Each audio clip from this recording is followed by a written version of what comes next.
খালেদা জিয়া দীর্ঘদিন এই ফ্যাসিস্ট সরকারের অত্যাচার নিপীড়নে অসুস্থ হয়েছেন।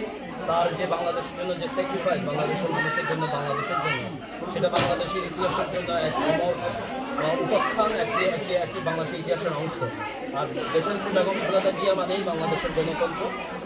এখন বাংলাদেশ মানেই হয়ে গেছে দেশনেত্রী বেগম খালেদা জিয়া।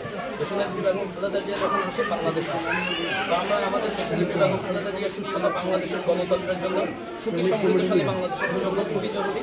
আমরা দোয়া করি দেশনেত্রী বাংলাদেশ সুস্থ হয়ে বাংলাদেশে ফিরে যান। বাংলাদেশের গণতান্ত্রিক আন্দোলনে তিনি সবসময় আমাদেরকে যেভাবে নেতৃত্ব দিয়ে এসেছেন সেভাবে নেতৃত্ব দেন, দিক নির্দেশনা দেন।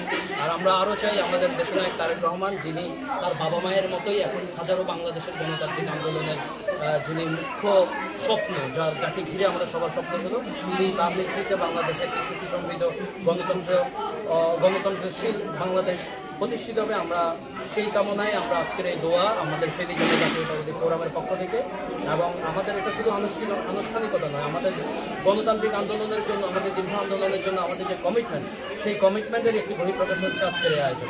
তো সবাইকে ধন্যবাদ যারা এসেছেন।